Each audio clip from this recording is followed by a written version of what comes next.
Folks, happy Tuesday evening, and thanks for joining us for another episode of CPAC Now. No need to adjust your screen, no need to adjust your mobile devices. Matt Schlapp is on the road, making sure that all of our supporters in the great state of Florida know how to stay in touch with us, and I'm his fill-in guest in the anchor chair this evening, Ian B. Walters, ACU and CPAC Communications Director. We're going to be joined by our Vice Chair and CEO of Quantum Communications from Harrisburg, PA, Charlie Gerow, in just a moment. But one of the hot issues that we're tackling in this episode is what's happening at the southern border and how it impacts you, your job, your livelihood, and your security.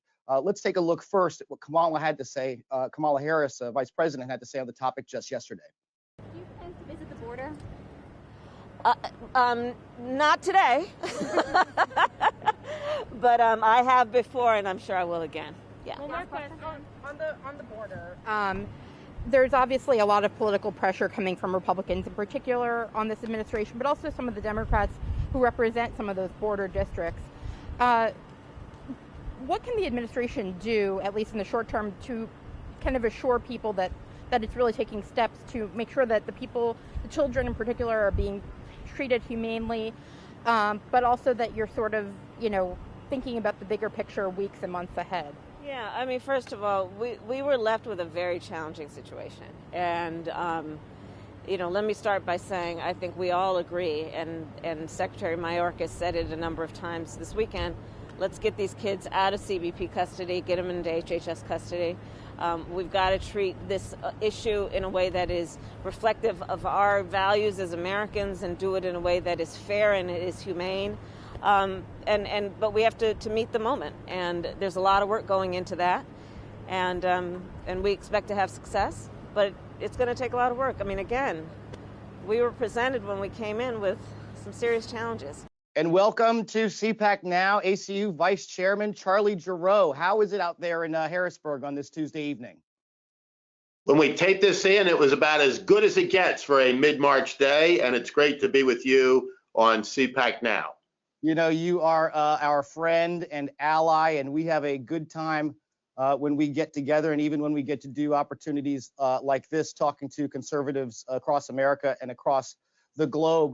Kamala Harris, though, seemed to be having a really good time yesterday tackling this topic of the crisis, or the circumstances, Jen Psaki might say, at the southern border. She had a good hearty laugh about the whole thing, whether she would go down there and travel to the border. Do you think this is a laughing matter, or this is something that Americans need to be taking seriously? Well, on the contrary, it's no laughing matter at all. And my sense is that the reason that the vice president wants to laugh is that it's too old to cry for her.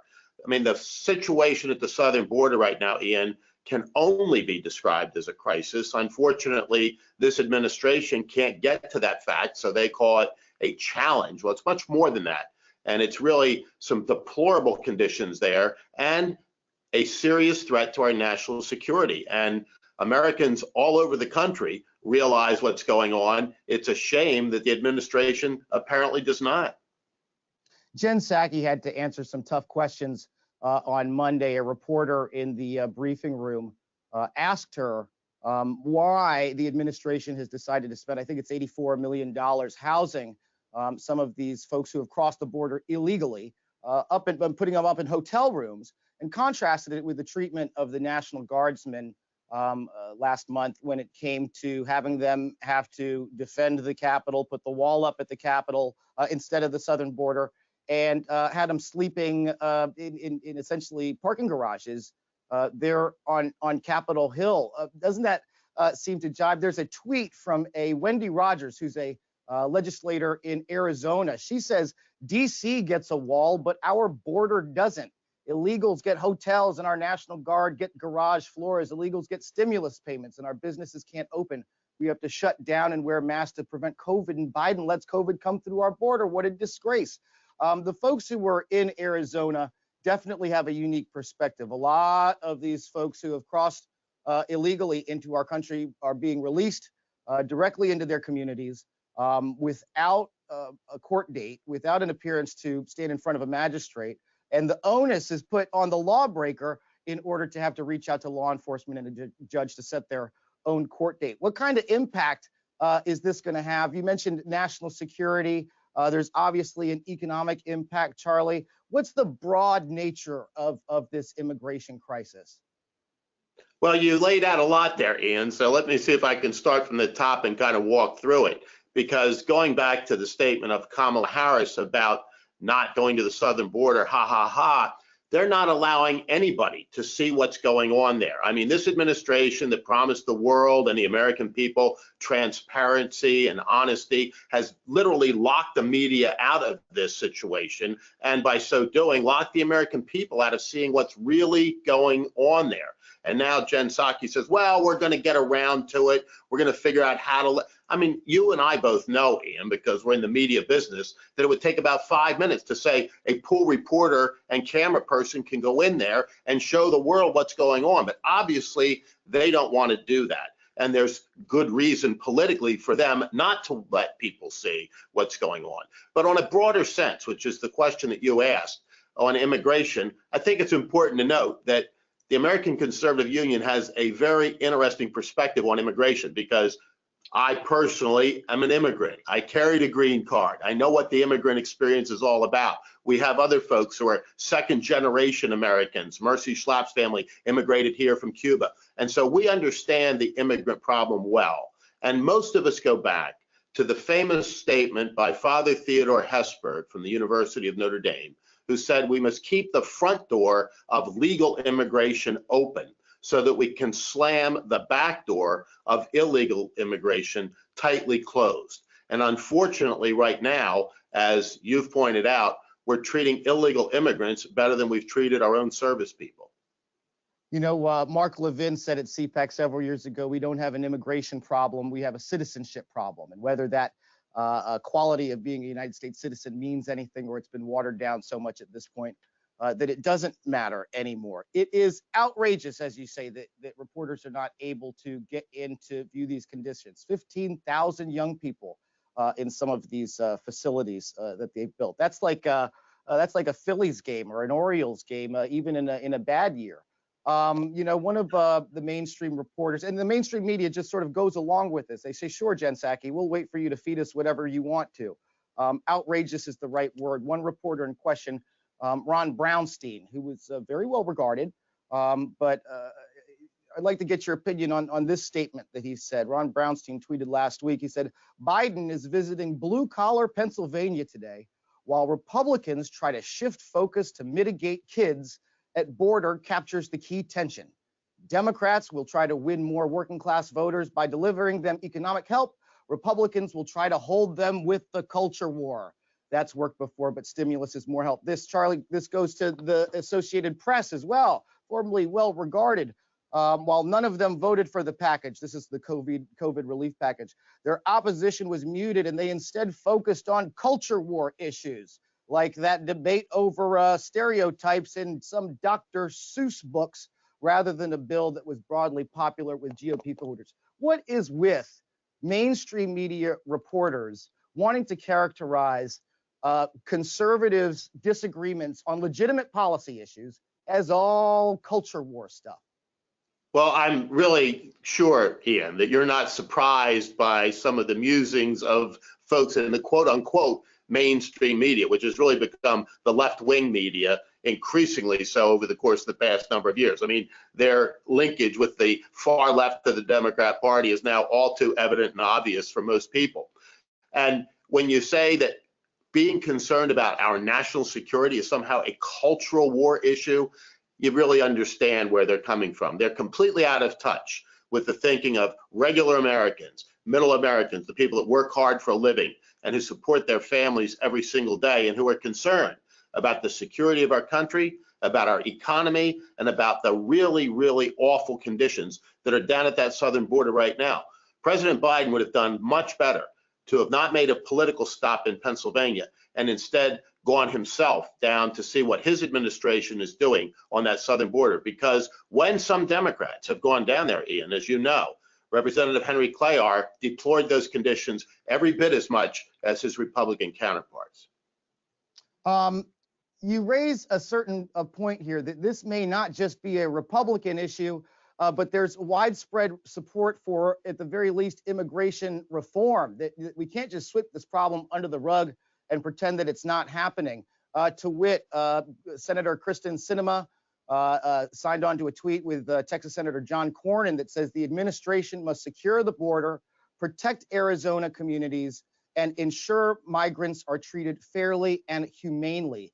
Humanely, along with the word circumstances, one of these words that Psaki and Biden and Kamala Harris, they all keep repeating the word humanely. But if you look at some of the images that came out yesterday of young kids sleeping en masse on concrete floors with space blankets, aluminum foil space blankets, this doesn't look like humane treatment to anybody. Charlie, do you think there's room for Republicans, for Democrats, for regular old liberals, as we used to call them, a blue dog Democrat and right-leaning Americans to come together on this issue and apply appropriate force to make the Biden administration, House Democrats and Senate Democrats to listen, to deal with this in a more reasonable way rather than just to pretend it's not happening? Absolutely, Ian, and I think the time is now. I mean, if we don't have the opportunity to do it right now with some old line, quote unquote, liberal Democrats that were real Americans and the folks that are right of center, I don't know when we're going to be able to do it. I mean, the immigration system in this country has been broken for a long time. That's something I believe both the left and the right agree upon. But getting to a solution has been something that neither side has been willing to do. And now you've got a situation that if this had happened under the Trump administration, can you imagine what the media would be doing right now? And yet they're turning a blind eye willingly and knowingly on what's going on there and allowing the Biden administration to come up with a plan by which we'll get reporters in there. And maybe we, the Biden administration, will allow you to see some footage that we've carefully edited to make things look much better than they really are. I mean, I watched the new director of Homeland Security, Alejandro Mayorkas, on television on Sunday, and I was appalled, not only by his arrogance, but by the fact that he apparently has much more compassion and empathy for children coming from Guatemala than he does for the American people and for our national security. Really troubling. Preposterous. Charlie Gerow, we're going to let you have the last word on that note. Thank you for joining us again on CPAC Now. And here's something you and I can agree on. When you get back down here to DC or I get up there to Harrisburg, let's get a beer, man. You got it. Thanks, Charlie Gerow. See you soon. And let's take a look at what Matt Schlapp had to say this morning on Fox and Friends. Part of this very troubling year. All right, Matt Schlapp speaking very loudly at his home down in Florida. I hope you didn't wake Mercedes. Just saying. Matt, thank you. She's in the background, Steve. She really is, in all candor. Really? Can she hear me? She can. Well, okay, that's more like it. Hey, Mercedes, nice to see you, or hear you at least. All right, Schlapp family, thank you very much for joining us live. Thank you, Steve. And we're back with our second segment of Tuesday's CPAC Now. Thanks for joining us. I'd like to bring in our board member and Asia expert and friend and ally, Gordon G. Chang. Gordon, thank you for joining us.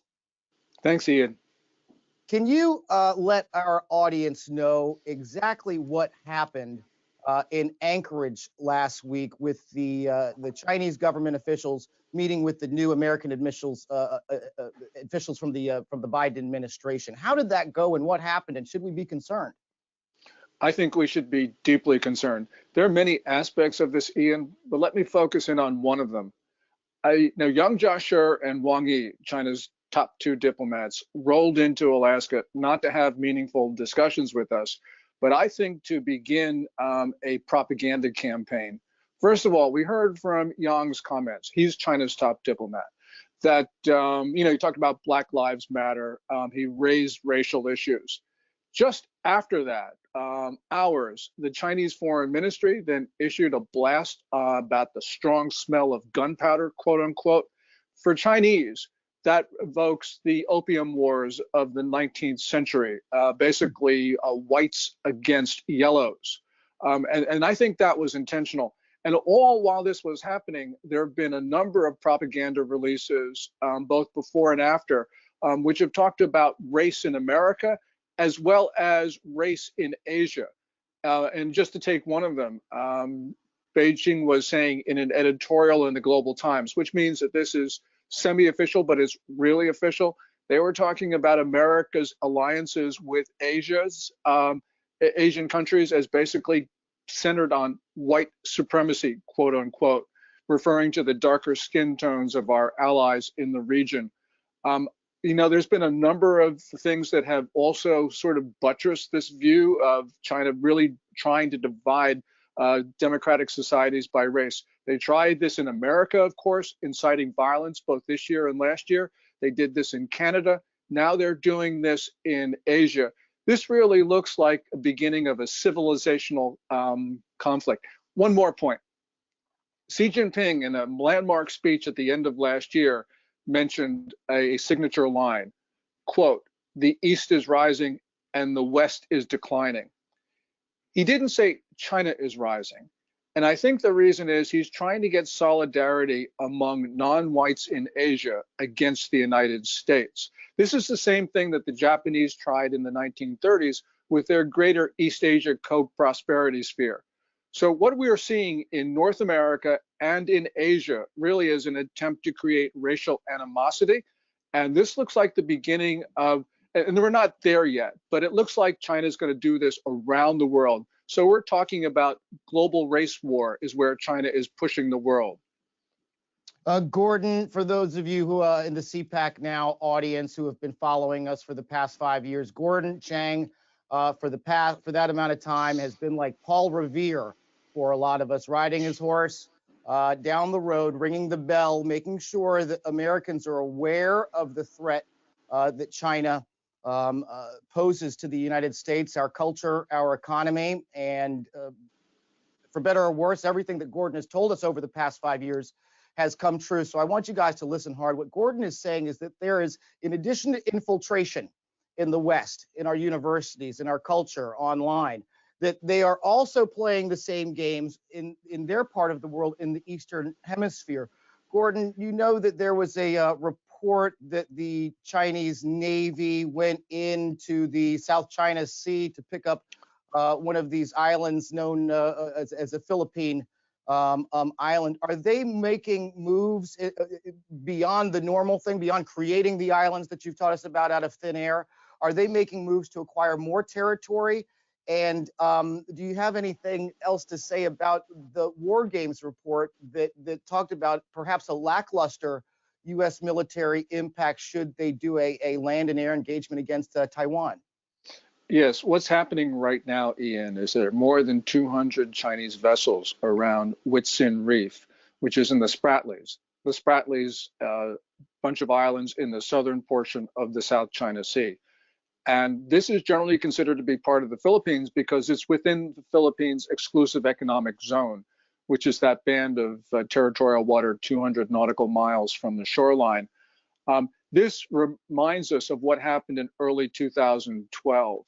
In early 2012, at Scarborough Shoal, which is about 124 nautical miles from the main island of Luzon, guards the mouths to Subic and Manila Bays, incredibly strategic.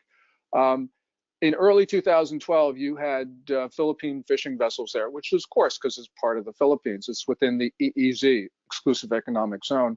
But China put their fishing vessels there as well.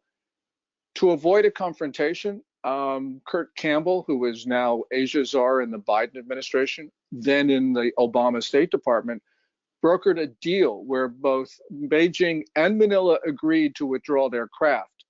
But only the Philippines complied, leaving China in control of Scarborough.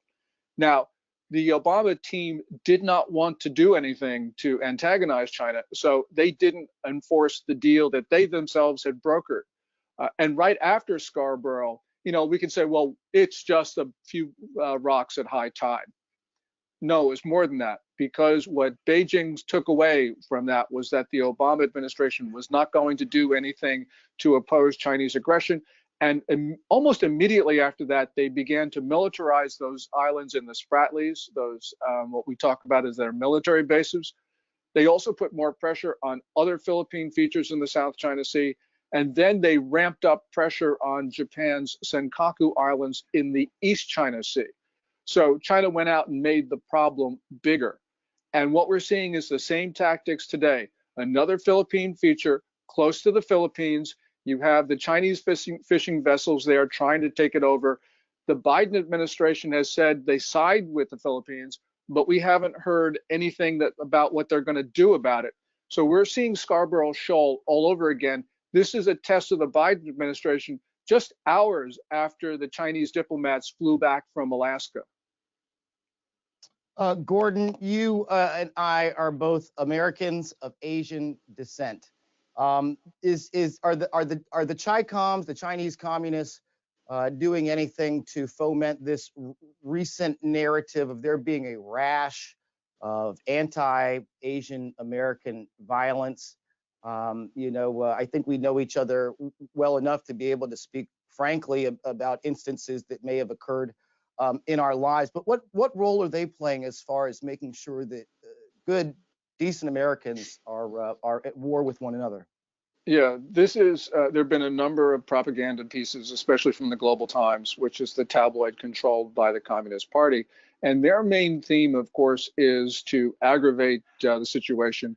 What they're doing is they're talking about instances of hate against Asian Americans. And then they are saying, and this is the critical part, that criticism of China is causing hate crimes against Asian Americans, therefore trying to insulate themselves from criticism from Americans.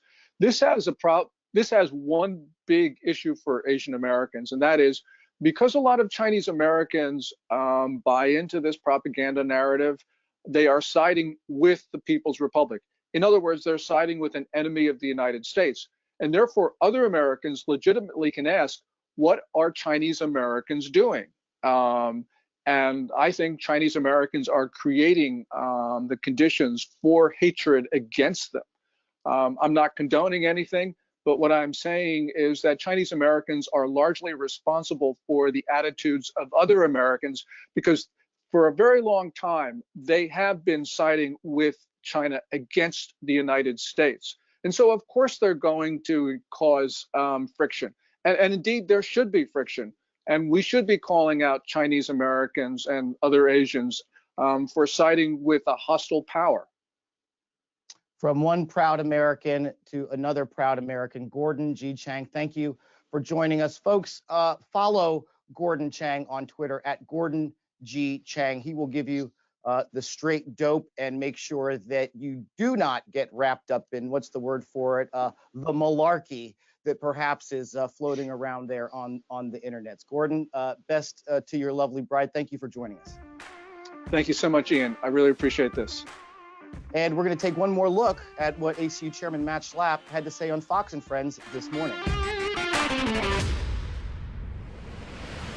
That's right. And look, I run a nonprofit, so I have to raise funds for that nonprofit. The number one destination would have been to go to New York City to raise money for a nonprofit like mine. And now the center of gravity is to come to Florida. If you want to go meet with donors, they've either moved here or they're just spending a tremendous amount of time here. And Steve, when you talk about these corporate headquarters, read the press releases. There's all these euphemisms about regional synergies and how this helps with our distribution chain.